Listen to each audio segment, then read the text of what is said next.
रेहाना और रवि की शादी के बाद रवि के पास कुछ नहीं था। रेहाना, तुमने मुझसे शादी करके एहसान किया है। मुझसे ज्यादा तो तुम कमाती हो।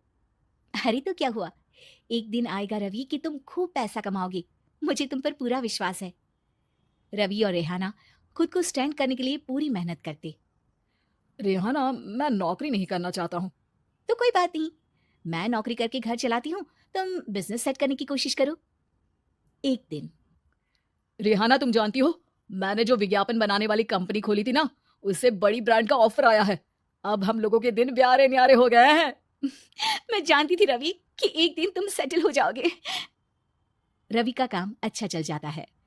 एक दिन वो रेहाना से कहता है, रेहाना, अब हम लोगों का बच्चा भी हो गया है। बहुत छोटा है वो। उसका ख्याल कैसे रखेंगे हम? कैसे क्या, मैं गांव से माँ को लेकर आ जाती हूँ। नौकरी से हाफ डे ले लिया करूंगी। अभी तो वो छोटा है, स्कूल जाने तक मैं मैनेज कर लूंगी। देखो रेहाना, मैं अब अच्छा कमा रहा हूँ। तुमको नौकरी करके परेशान होने की कोई जरूरत नहीं है। अरे कैसी बात कर रहे हैं, मैं अपनी लगी लगाई नौकरी कैसे छोड़ दूं?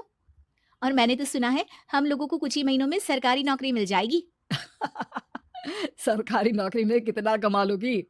उतने में तो मैं ड्राइवर रख लूंगा। रेहाना को रवि की बात का थोड़ा बुरा तो लगता है। कम से कम मेरी नौकरी की इतनी बेइज्जती मत करो। भूल गए, इसी नौकरी की बदौलत तुमने अपना बिजनेस खड़ा किया है। अरे वो तो मैं किसी के भरोसे भी कर लेता। देखो, अपने बच्चे को संभालो, घर का काम करो। अब बाहर जाती तुम अच्छी नहीं लगती हो। रेहाना रवि के कहने पर नौकरी तो छोड़ देती है, लेकिन अब बड़े से घर में उसकी कीमत किसी नौकर से कम नहीं होती। एक दिन रवि का दोस्त आता है। भाभी, हम लोग तो आपको तब से जानते हैं जब से आप लोग शादी होकर इस शहर में आए थे। आपकी बदौलत ही सारा बिजनेस खड़ा हुआ है। ये किस्मत तो आप ही की है भाभी। हाँ हाँ भाई, हमारी मेहनत तो कुछ है ही नहीं। अरे होगी, लेकिन भाभी की किस्मत के आगे कुछ नहीं। दोस्त वहां से चला जाता है, लेकिन रवि का गुस्सा सातवें आसमान में होता है। देखा कैसे बोल रहा था। अरे बिल्कुल अच्छा आदमी नहीं है ये। कैसी बात कर रहे हैं आप? प्रशांत भैया तो बहुत अच्छे इंसान है रवि। कैसे उन्होंने हमारे मुश्किल वक्त में हमारा साथ दिया था। अरे था पैसा तो साथ दिया, नहीं तो कौन पूछता है। रवि का व्यवहार पैसा आते ही अलग हो गया। वो बंदे को बंदा नहीं समझता। घमंड से घिरे रवि ने तो एक दिन हद ही कर दी। रेहाना, मैं अब तुम्हारे साथ नहीं रह सकता हूँ। क्या क्या बकवास कर रहे हो रवि? क्या कहना चाहते हो? और क्यों नहीं रह सकते तुम मेरे साथ? देखो, मुझे कोई और पसंद है और उसने साथ रहने पर बस यही शर्त रखी है कि मुझे तुम्हें तलाक देना होगा। रेहाना, जो कि एक स्वावलंबी महिला थी, उसने बिना देर किए रवि को कह दिया, कोई इश्यू नहीं, मुझे पैकिंग में 4 दिन का वक्त लगेगा, लेकिन तब तक मैं तुम्हारे साथ नहीं रहूंगी। 4 दिन के लिए तुम कहीं और शिफ्ट हो जाओ, मैं घर से निकलूंगी तो बता दूंगी। रवि घर छोड़कर चला जाता है। रेहाना को दुख होता है, वो रोती है, लेकिन व्यवहार से स्ट्रांग रेहाना को पति के वापस आने का और उसे सबक सिखाने का पूरा भरोसा था। फिर एक दिन, अरे शुशिका, कब शादी करोगी तुम मुझसे? यार मैंने तो सोचा था तुम शादी से पहले मुझे विदेश लेकर जाओगे, महंगी कार दिलाओगे। अरे सब दिला दूंगा, लेकिन पहले मुझसे शादी तो कर लो। हाँ हाँ, क्यों नहीं। मैं कुछ दिनों के लिए अपने मम्मी पापा के पास जा रही हूँ और लोगों से अपनी शादी की बात करूंगी। अरे शुशिका, कैसे रहूंगा मैं तुम्हारे बिना। अब तो शादी ही होने वाली है हम लोगों की।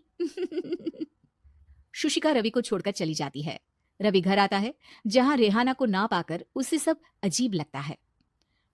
घर तो रेहाना के बिना कुछ नहीं है। बच्चे की याद भी आ रही है। चलो एक वीडियो कॉल कर लेता हूँ। रवि रेहाना को वीडियो कॉल करता है, लेकिन रेहाना फोन नहीं उठाती। रात को सोते वक्त मन कर रहा है मुन्ने को गले लगा लूं। चलो कोई ना, शुशिका से शादी के बाद मेरे और भी बच्चे होंगे।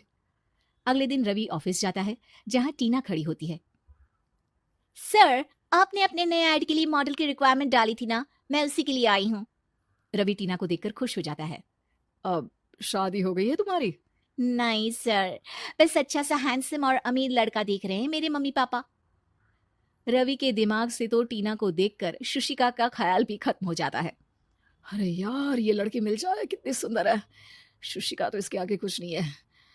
आ, अब क्या तुम्हें ऐसा नहीं लगता कि मुझसे मिलकर तुम्हारी ये खोज खत्म हो गई है? आप ना, आप तो 2 बच्चों की पापा लग रहे हैं। अरे नहीं नहीं, मेरी शादी तो हुई थी, लेकिन बीवी को किसी और से प्यार था, मुझे छोड़कर चली गई। खैर, टीना की दोस्ती रवि से हो जाती है, लेकिन 1 महीने बाद शुशिका रवि के पास वापस आती है। मेरे मम्मी पापा तुमसे मिलना चाहते हैं, लेकिन उन लोगों को ये मत बताना कि तुम पहले से शादीशुदा हो, और हाँ, शादी से पहले अपनी सारी प्रॉपर्टी तुमको मेरे नाम करनी होगी। अरे पागल, अब मैं तुमसे शादी ही नहीं करना चाहता। भला ऐसी लालची औरत से कौन शादी करेगा? तभी वहां टीना आ जाती है। रवि, ये पागल सी औरत कौन है? देखो, तुमने ही कह दिया ना पागल, तो पागल ही है। पता नहीं कौन है, कह रही है शादी कर लो, लेकिन शादी से पहले अपनी सारी प्रॉपर्टी मेरे नाम कर दो। बोल तो सही रही है। वैसे तुम जानती हो, मेरी एक सहेली है, उसके पति ने उसे पैसा आते ही छोड़ दिया, जबकि उसको खड़ा करने वाली ही मेरी सहेली थी। और मुझे भी भरोसा नहीं है।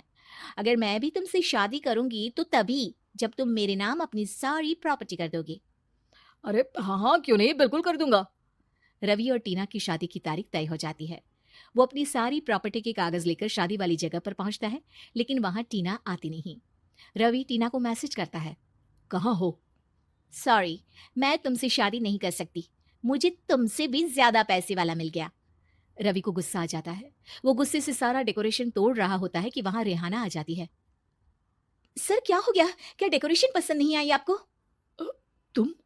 तुम यहाँ क्या कर रही हो? मैं यहाँ की डेकोरेटर हूँ। क्या आपको पसंद नहीं आई यहाँ की सजावट? रवि दौड़कर रेहाना के गले लग जाता है। मुझे माफ कर दो रेहाना। रवि रेहाना के गले लग जाता है और रेहाना टीना को थैंक्स का मैसेज करती है। उम्मीद है कि आपको हमारी ये कहानी पसंद आई होगी।